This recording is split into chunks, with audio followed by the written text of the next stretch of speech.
Emergency powers cannot and must not be normalized.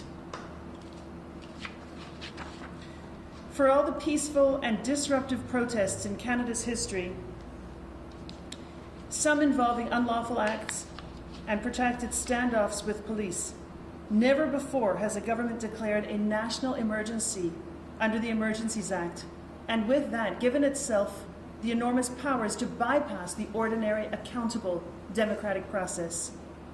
Our commitment to equality and other rights is the reason that we strongly support the Charter right to peaceful assembly. This is how marginalized people can stand up for their rights.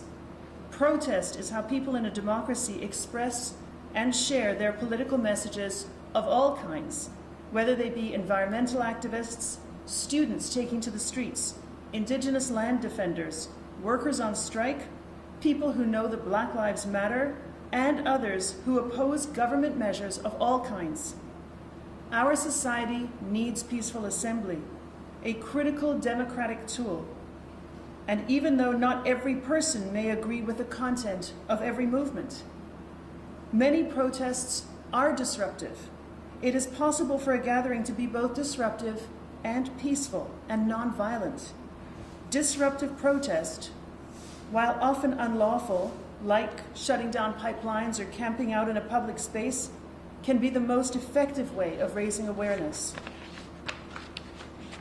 And at protests, we stand with these communities. We condemn this behavior. We also recognize that the recent protests are having a considerable and difficult impact on the lives of those who live and work in their vicinity. We recognize that people in Ottawa have been profoundly and negatively affected. But again, we are here today because of the government's response to these protests and blockades. The right to protest and peaceful assembly is not a free-for-all. Reasonable limits can and sometimes must be imposed. We have no issue with this. But when imposing reasonable limits, police can and must exercise restraint, as must government. Police must avoid escalation. We have fought many times against police shutting down protests using excessive force, detentions and arrests, in particular against Indigenous, racialized, and other marginalized protesters. I'd like to now turn it over to my colleague, Abby Deschman, who is the Director of the Criminal Justice Program.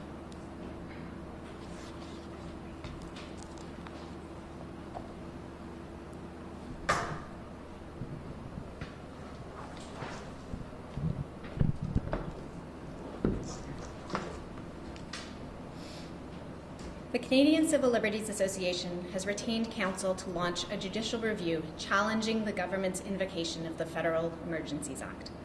The Act gives the executive branch of the government extraordinary powers, and the legal threshold to use these extraordinary powers is intentionally high.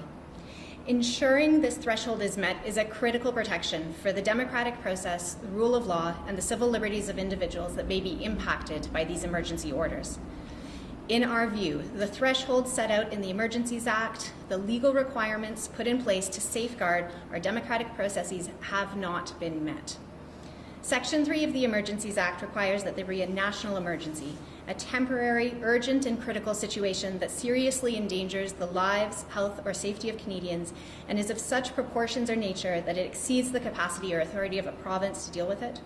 It also encompasses serious situations that seriously threaten the ability of the Government of Canada to preserve the sovereignty, security, and territorial integrity of the country. In either case, the emergency must be such that it cannot be effectively dealt with under any other Canadian law. We do not want to minimize the impacts that the protests are having on people across the country. But while some of the blockades have been immensely disruptive, it is unclear that the ongoing protests endanger the lives, health, or safety of Canadians so seriously that they constitute a national emergency. It is also far from clear that our existing laws and police powers are ineffective in confronting this challenge. Police deal with extremely complex, difficult law enforcement situations every day. Local police across this country have cleared several highly disruptive border blockades and are successfully managing numerous other protests in communities across the country, all without emergency powers.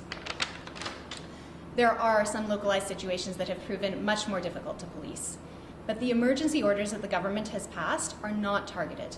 They are not limited to specific protests or specific geographic locations. They are expansive emergency orders that apply equally across the entire country, and they place unprecedented restrictions on every single Canadian's constitutional rights. In other words, they apply to everyone, you, me, everyone. These emergency orders currently in force place severe limits on peaceful protest. Police have now been given the authority across the country to shut down a wide range of peaceful protests if they're snarling traffic or blocking sidewalks.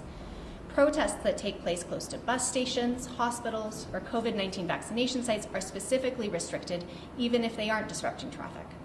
The order also requires financial institutions to turn over the personal financial details to CSIS and the RCMP, and to freeze the bank accounts and cut off all financial services of people who have attended or have provided assistance to those participating in a prohibited assembly. Again, these orders are not limited to Ottawa. They don't apply only at the border. They are not specifically targeting trucker convoys. These orders limit the rights of every single Canadian, with a particular focus on people who participate in, travel to, or assist with the protest, no matter where it takes place, no matter the issue. There are thousands of protests in Canada every year. Protests about climate change, Indigenous land claims, anti-Black racism, and yes, protests in support of and against public health measures. The vast majority of these protests are entirely peaceful. These orders potentially apply to them all. We believe that the federal government's invocation of these emergency powers is unlawful and unconstitutional. The Prime Minister has repeatedly said that the Charter of Rights and Freedoms continues to apply. We agree. And we believe that these measures are clearly unconstitutional. We will be asking the courts to step in to defend the rule of law and the constitutional rights of all people across the country. And I'll turn it over to Eva Krzyska.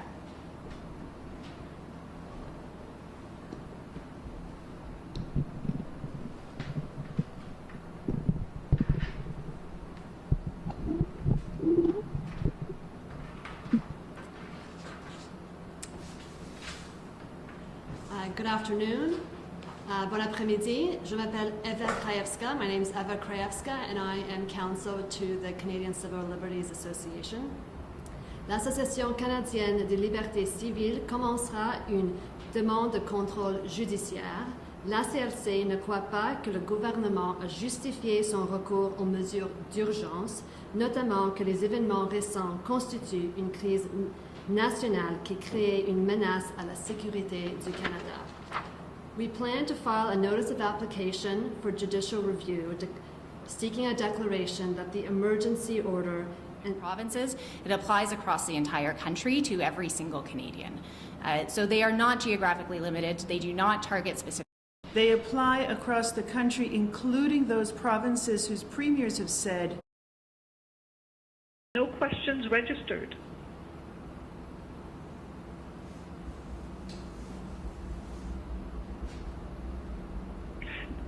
On your first question, we do have one from Pamela Van Meer at 411 News. Please go ahead, Pamela. Hi there. Thanks for taking my question. The Prime Minister has said that these measures would be geographical in nature, and you're saying that they're not and they will impact every single Canadian. Can you expand on that a little bit and how they would impact every Canadian? Yeah, the Prime Minister has certainly said that the measures would be targeted. The actual written text of these orders is not limited to specific cities. It's not limited to specific provinces. It applies across the entire country to every single Canadian. So they are not geographically limited. They do not target specific protests. They apply universally across the country. I would add one note to that, if I may.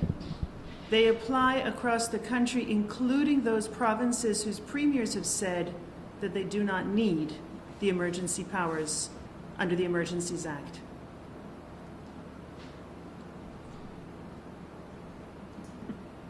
Okay, can I have a follow-up question?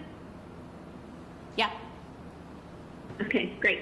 So with regards to some of the things that have already taken place under this Emergencies Act invocation, such as bank accounts allegedly being frozen and that kind of thing, if you're successful, court, would all of that be rolled back? Would these bank accounts have to be reinstated? What would happen at that point?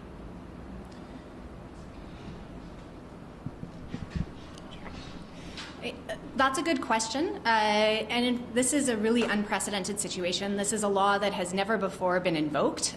This is a legal challenge that has never before been initiated. I think a lot will depend on what the court decides, and the outcome of that ruling will have an impact on what has previously happened under these emergency orders, but it's too soon to tell what that might be. Thank you.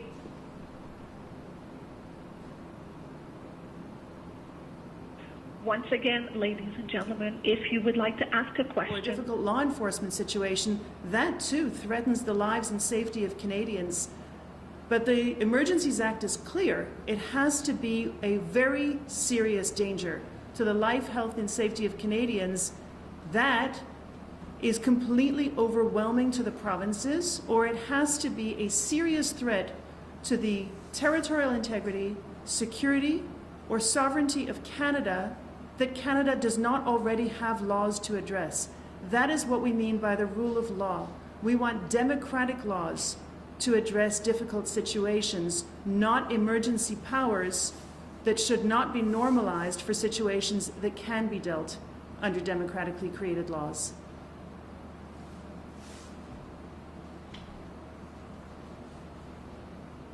Do you have a follow-up, Mike? Yeah, sure. Why not? I mean, okay. I totally see what you're saying, but just like devil's advocate. I mean, you know, you see fire pits outside the Prime Minister's office and barbecues and hot tubs.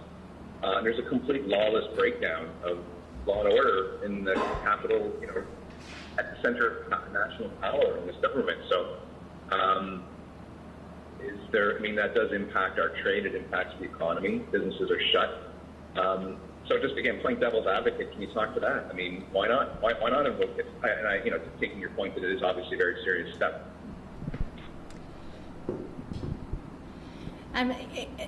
It is certainly not normal to have those things happening in front of Parliament, right? It certainly violates, I'm sure, many laws to do that kinds of activities in the streets. But there are lots of protests that have similarly been incredibly disruptive, unlawful, and violent. You think of the protests that happened in Quebec, the Printemps Arabe, where there were thousands and thousands of students flooding the streets of that province for months on end, including property damage, including confrontations with the police. We can think of the G20 protests in Toronto, where police cars were burned downtown. It is not unprecedented for protests to also include very concerning acts of property damage and violence. That sometimes happens during a protest. That in and of itself does not mean that the Emergencies Act is the appropriate response. In fact, to date, throughout the past 30 years, Canadian police have successfully dealt with a very wide range of protests without resort to emergency legislation. Thank you. If there are no further questions, this concludes the press conference. S'il n'y a pas de questions supplémentaires, ceci conclut la conférence de presse. The CCLA will be circulating a press release to members of the media shortly. La CALC diffusera son communiqué de presse très prochainement. Thank you for joining us. Merci de votre participation cet après-midi.